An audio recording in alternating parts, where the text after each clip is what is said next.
Hey guys, welcome back to my channel for an audio episode recap of today's Days of Our Lives, September 13, 2025. So we start off back with Leo and Javi, and let me tell you, this was one of the most emotional scenes of the episode. And to really give context as to what really happened with Javi's daughter, it was really close to reality, because a lot of times, due to negligence and just simply forgetting, sometimes these things turn out tragic. And that's what happened with Javi's daughter, because apparently Javi was involved with a girl back in the day, and he was just doing it to appease his mom. He was coming out of the closet, but again, his mom thought that was a phase, so he tried to appease her by being with this girl called Sophia, ironically. And you know what happened is that they had a beautiful girl together, and they would normally have a routine set up, and he would normally drop her off at the daycare the daytime. However, things happened and he had a hungover.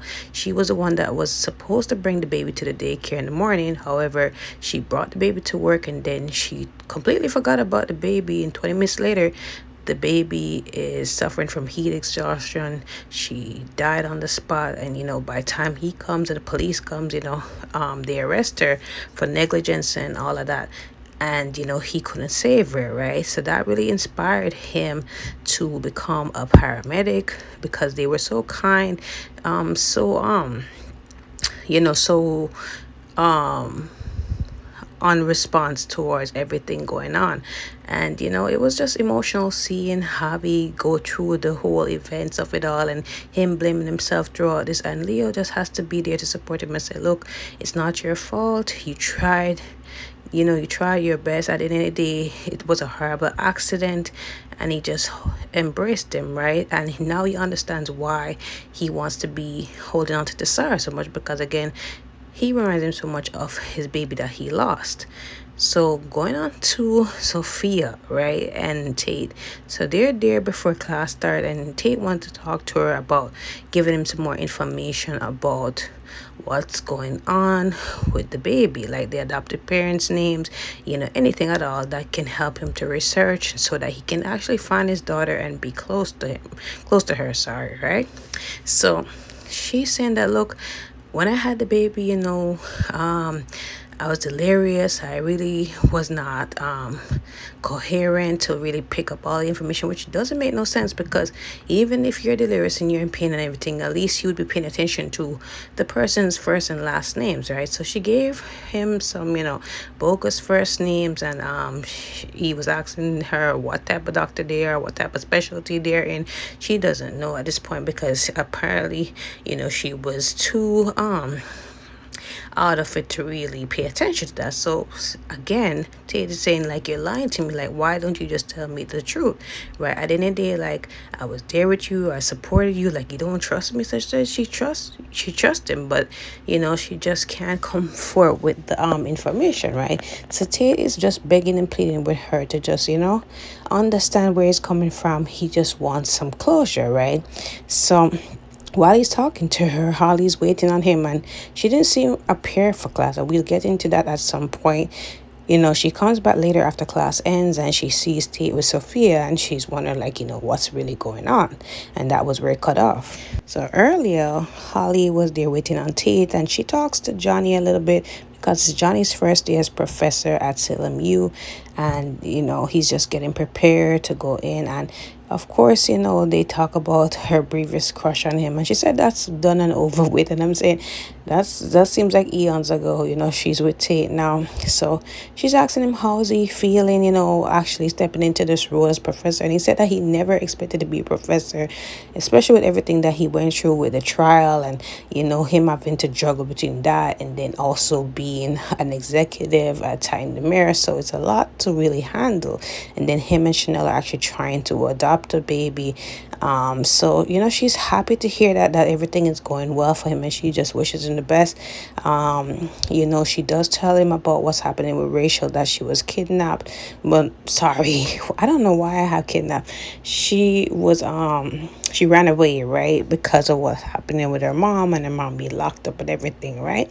So Johnny's surprised to hear that, and she says that she needs to catch up with Tate and see where it's at so that she can find out what's going on, Rachel, and if anything, she will let him know what's going on. So, anyways, at some point, I think she did end up go to class because she didn't see Tate at all, and he did end up going into class, and that was about it. And like I said earlier, she did end up finding Tate later on talking to Sophia. So on yesterday's episode, right, Brady did talk to Steve about the timelines not adding up. So we get to finish up the conversation between him and Steve today, and he's telling Steve that, look, like, I have a huge inkling that the baby that was left at the firehouse is possibly Sophie and Tate's baby, based on the timeline and based on what Tate also said with him seeing Sophia around July 3rd, July 4th.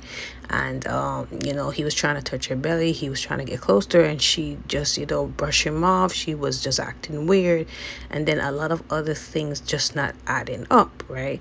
So anyway, Steve brought that concern to Rafe, because who better to help him on this case than an FBI agent, right? So he tells Rafe the same information, and Rafe is wondering, like, do you think that she's lying? Do you think that she was having on a padding or something on the day? Did you think she already gave birth, went into early labor? So Steve is speculating that, because again, she could have been you know anxious about what's going on, and then she went into early labor, she got panicked, and that's when she made that decision to drop the baby off at the firehouse, because again, she didn't want her mom to dictate to her to raise the baby and all of that. She wanted to move on, so maybe that could have been the decision she went with, right? We just need to really find out and put some closure on this. So he is hinting at Rafe getting a DNA sample, since he's close to Tesoro and he can really actually go ahead and do it.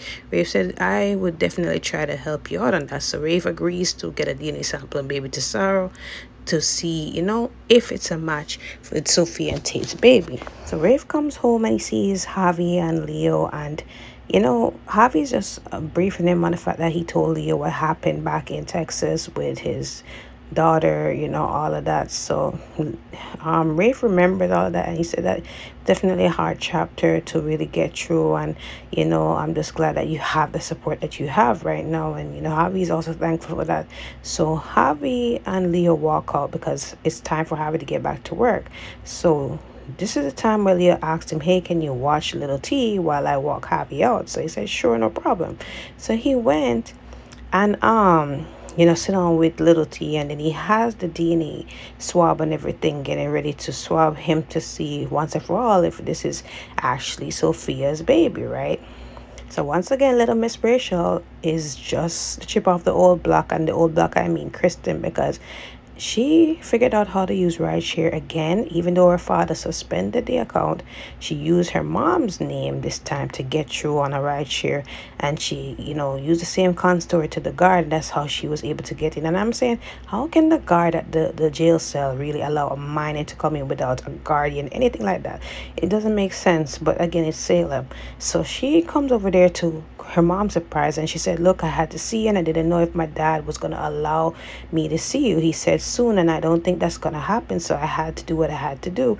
So she's not for it, her skipping school and her not telling her father and everything, right? She needs to go back home. But again, Rachel is just upset that, she feels as if it's her fault that Kristen is in there, and she's doing the time for her because of what happened between her and her uncle EJ, and, her grandmother not being in sight. So all of that, she feels like it's her fault, right?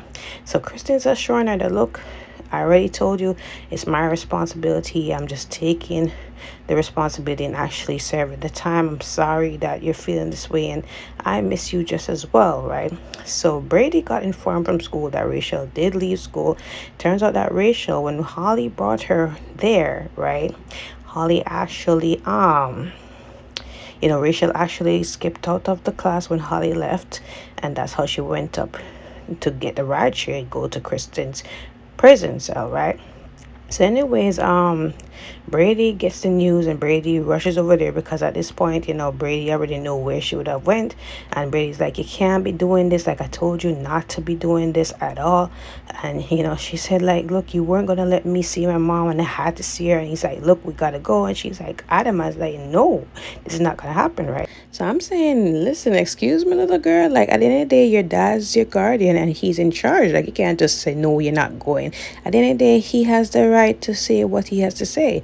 So, she's saying she's not leaving her at all, and you know, Brady makes a compromise with her that she can come and see her. So at some point when Rachel leaves, he talks to Kristen and said, like, "Look, I don't appreciate you strong arming me like that and putting her daughter in the midst of this." And Kristen is saying, like, "Look, I don't appreciate you, calling for a lengthier sentence." And he said, like, "Look, you shouldn't have shot your brother in the end of the day, right?"